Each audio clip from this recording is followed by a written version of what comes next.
Assalamualaikum warahmatullahi wabarakatuh.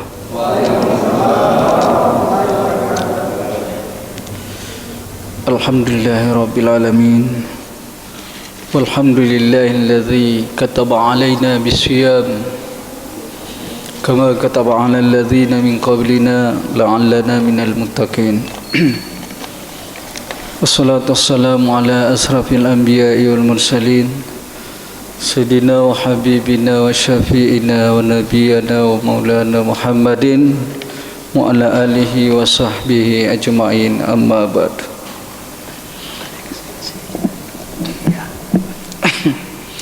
Ma'asyiral muslimin, jamaah isya dan tarwih rahimakumullah.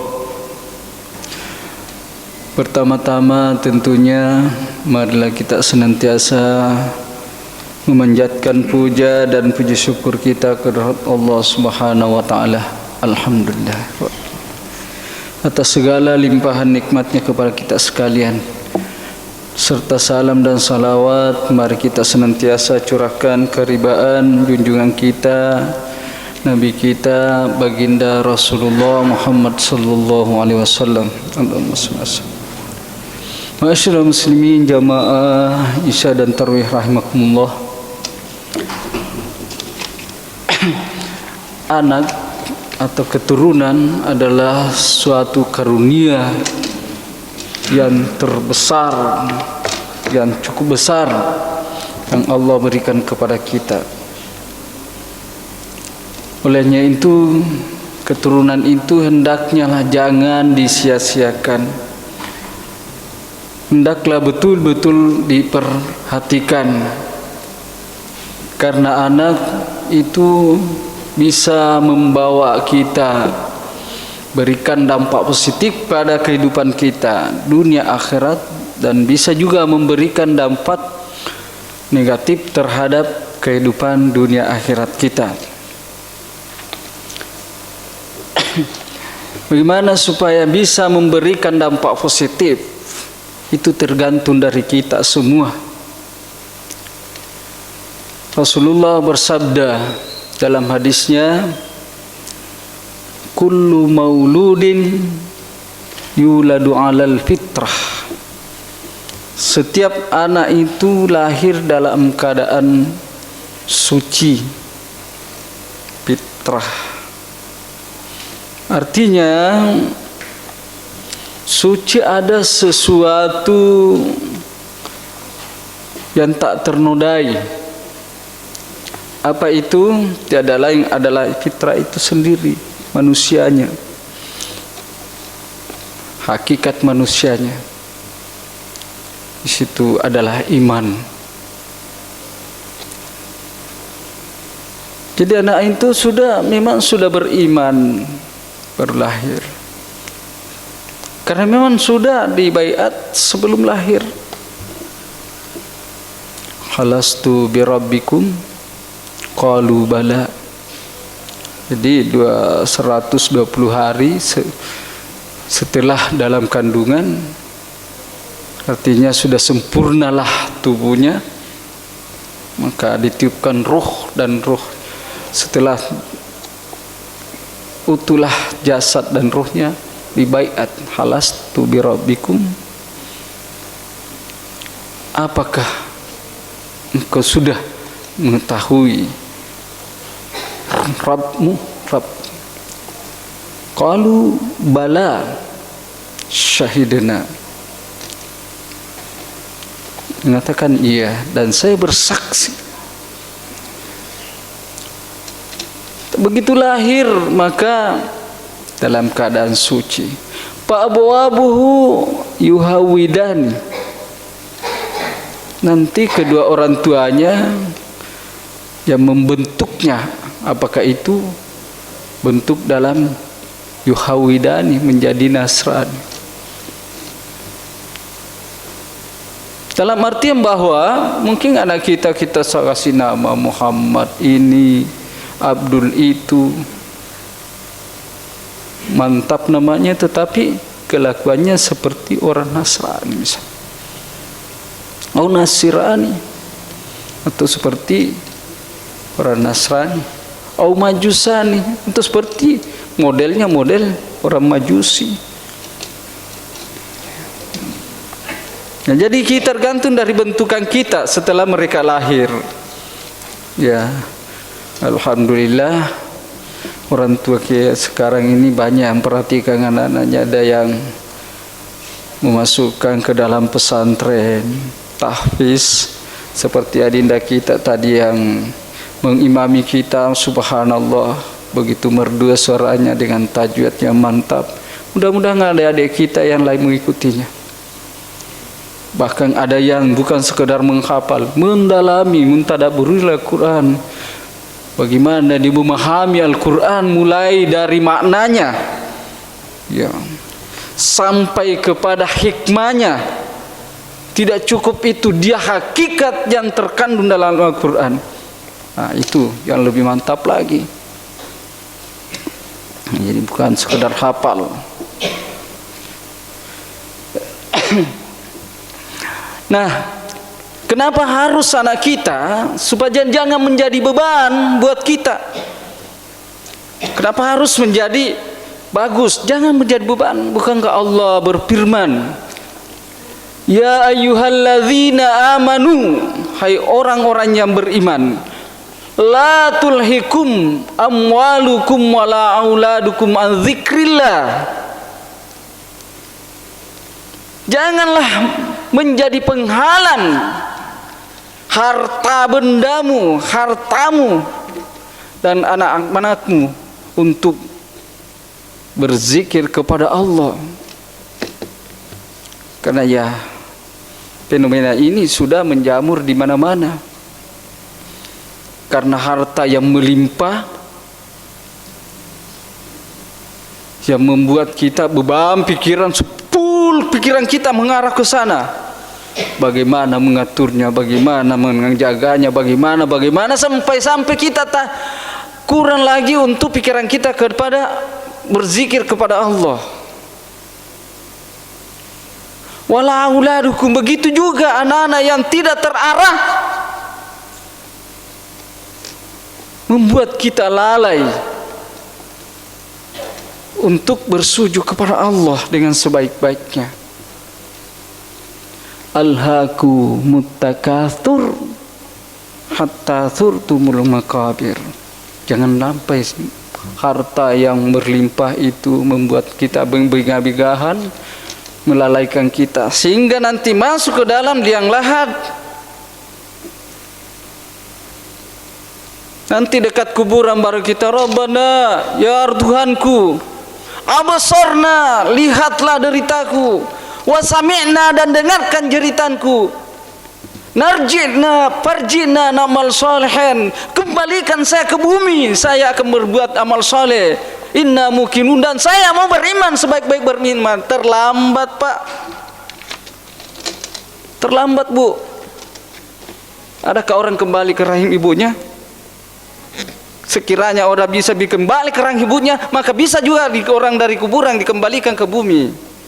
Tapi itu tidak pernah terjadi. Yang ada tinggal penyesalan.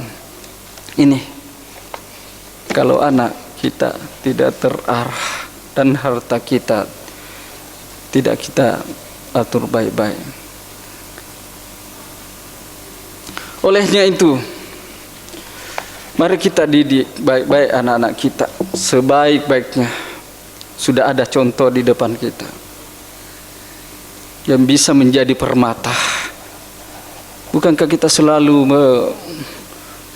berdoa, Allahumma Rabbana hablana min azwajina, ya Allah berikanlah saya dari pasangan saya qurrata ayun, permata hati. Yang dimaksud permata hati di sini adalah anak soleh. Ini amalkan, Pak, sebelum kita berhubungan. Insya Allah akan lahir anak-anak yang menjadi permata, yang artinya menjadi mengangkat derajat orang tuanya. Bukan sekedar begitu juga setiap melihat anak kita. Allahumma fil lana wa li ikhwanina sabalik. Kita doakan terus. Nah, Nah, untuk membentuk anak itu menjadi anak yang beriman, anak yang saleh, ada beberapa hal. Yang pertama, kita perhatikan dulu bagaimana memberikannya makan. Apakah halal atau tidak? Karena ini akan menentukan juga karakternya, mengarahkan karakternya. Coba lihat seorang anak gara-gara hasil yang tidak halal yang dikasih makan, kan dia bisa bersikap arogansi, yang menyeret orang tuanya. Bukan sekadar orang tuanya, malah orang-orang sekelilingnya diseret, bahkan pejabat tinggi. Begitu anak yang dikasih makan dengan harta yang tidak begitu halal. Bukan cuma di akhirat, di dunia saja sudah menyiksa orang tuanya, patah lagi nanti di akhirat. Yang kedua, bagaimana kita mendidiknya. Kita didik. Bukankah Allah, Rasulullah sallallahu alaihi wasallam memberikan suatu tekanan, adibu auladukum qabla wiladatihi. Didiklah anakmu sebelum mereka lahir. Wah, pusing. Dan lahir saja setengah mati, didik bagaimana yang belum lahir. Ini adik kita mendidik anaknya sekarang. Artinya menjadikan diri kita pola terhadap anak kita yang akan lahir, menjadikan patron. Kalau dari awal kita menjadi orang saleh, anak kita ikut menjadi saleh juga. Sebaliknya, kalau kita dari awal memang sudah tidak beres, tunggu keturunan kita juga tidak beres. Yang ketiga, bagaimana selalu mendoakannya seperti yang saya doa tadi, dan banyak doa-doa lagi yang lain yang bisa diamalkan untuk anak keturunan kita. Olehnya itu, mari kita perhatikan anak-anak kita. Saya mengangkat judul ini karena saya melihat fenomena di mana-mana terjadi seperti itu. Dalam sebuah kisah, Rasulullah sallallahu alaihi wasallam berpesan kepada Umar dan Ali karramallahu wajh. Ali, kalau kau naik haji, kalau kau berhaji nanti, minta didoakan kepada seorang anak dari Yaman. Anak itu ada tanda di belakang pundak, di belakangnya atau di pundaknya itu bekas dari penyakit sopak. Kalau kita penyakit kulit ya, itu sopak itu. Umar dan Ali karramallahu mencari dan berpikir apa sih keselimbangan itu anak itu. Akhirnya musim haji ketemu, ditanya, "Hai pemuda, kamu dari Yaman ya?" "Oh iya." "Namanya siapa?" "Nama saya Uwais Al-Qarni." Langsung bilang, "Saya tanya dulu, apa sih kelebihan kamu sehingga saya disuruh Rasulullah ini, apakah tidak mampan doanya?" Bilang, "Tidak, tetap mampan, cuma ada tambahannya." "Apa sih keistimewaan sehingga saya disuruh Rasulullah untuk didoakan sama kamu?" Sudah, "Tidak ada." "Tidak, coba pikir-pikir dulu." Cuma satu saja, itu saya termasuk memperhatikan orang tua. Suatu saat, karena begitu terlalu perhatikan orang tua saya, terlalu saya sayang sama orang tua, itu saja ibadah saya biasa-biasa saja. Akhirnya suatu saat ibu saya minta, karena ibu saya sudah sakit, sudah lumpuh, minta diantar pergi berhaji. Nah, saya tidak punya dana. Akhirnya saya beli, ada uang sedikit, saya beli anak kambing, saya pelihara.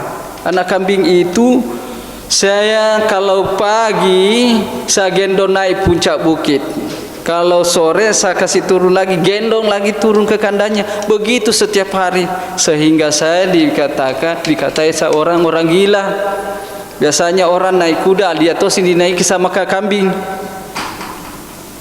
Sampai begitu terus begitu sampai besar itu kambing, dan tentunya semakin besar semakin berat. Begitu sudah besar cukup, maka dijual, diberikan bekal, dan berangkatlah ke tanah suci. Dengan latihannya itu membuat dia kuat. Maka dia katakan sama ibunya, "Bu, sudah bisa kita ke tanah suci, kita bisa ke Mekah. Saya gendong kau dengan bekal." Pikir, karena latihannya itu, kalau latihan biasa itu, kalau mau MMA itu latihan begitulah. Waisalkan, dia gendong orang tuanya, ibunya ke tanah suci, ke Mekah. Jauhnya 1119 kilo dari rumahnya. Nah, kita naik mobil saja ini ke Pindrang tidak sampai 200 kilo sudah panasan. 1119 kilo dia gendong mamanya bersama bekalnya. Oh, disitulah keistimewaannya. Dan anak seperti ini bisa terbentuk itu karena memang didikan daripada orang tuanya atau imamanya itu. Tidak mungkin begitu anak kalau tidak dididik oleh orang tuanya. Olehnya itu, kalau orang ada kasus seperti kemarin itu, saya bilang, bukan kamu yang salah 100%. Bukan kamu yang salah 100%. Ini juga karena kamu korban dari didikan orang tuamu. Iya. Olehnya itu, mari kita didik anak kita sebaik-baiknya, jangan sampai terulang seperti yang kejadian beberapa hari yang lalu. Wallahumma muwaffiq ila aqwamit thariq. Wassalamualaikum warahmatullahi wabarakatuh.